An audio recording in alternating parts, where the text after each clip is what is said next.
சற்று முன் கிடைக்கப்பெற்ற மிக முக்கியமான செய்தி ஒன்று வெளியாகியுள்ளது.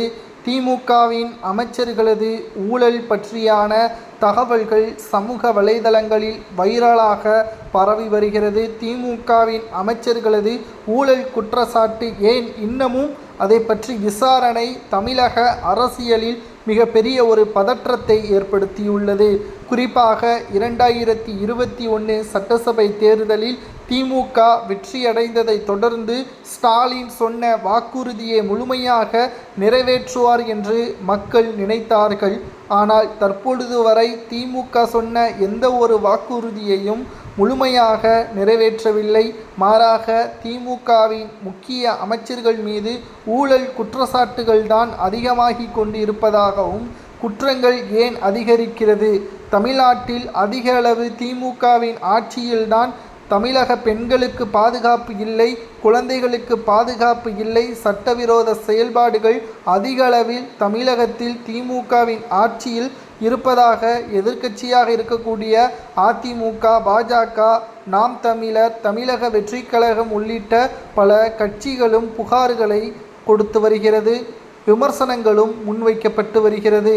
மின்கட்டண உயர்வு, அனைத்து மகளிர்களுக்கும் குடும்ப தலைவிகளுக்கும் 1000 ரூபாய் என்று கூறினார் ஸ்டாலின் அவர்கள். வெற்றியடைந்த பிறகு, அதுவும் ஒரு வருடத்திற்கு பிறகுதான் தேர்ந்தெடுக்கப்பட்ட குடும்ப தலைவிகளுக்குத்தான் 1000 ரூபாய் என்று அந்தர்பல்ட்டி அடித்ததும் குறிப்பிடத்தக்கது. இந்த நிலையில்தான் ஒட்டுமொத்த மக்களையும் ஸ்டாலின் என்ற ஒரு நபர் முழுவதும் ஏமாற்றிவிட்டார். ஊழல் குற்றச்சாட்டுகளும் குறையவில்லை, மக்களின் வாழ்வாதாரமும் அதிகரிக்கவில்லை. ஆனால் கோபாலபுர குடும்பத்தில் உள்ள சொத்துக்கள் மட்டும்தான் அதிகரித்துள்ளது. அவர்களது வளர்ச்சிதான் தமிழ்நாட்டில் சொத்துக்களாக மாறியுள்ளது என்ற குற்றச்சாட்டுகளும் எதிர்க்கட்சியினர்கள் முன்வைத்துள்ளனர்.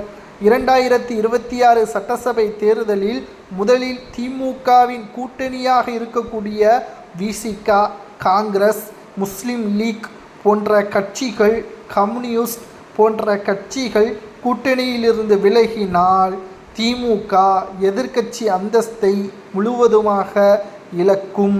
அதற்கு மிக முக்கியமாக ஆளும் கட்சிக்கு எதிராக, திமுகவிற்கு எதிராக அதிமுக கூட்டணியை வலுப்படுத்த வேண்டும்.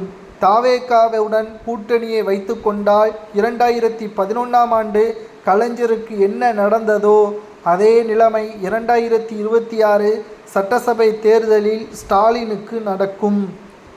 திமுகவின் ஆட்சி மிக சிறப்பான ஆட்சியா அல்லது மோசமான ஆட்சி என்பதை கமெண்டில்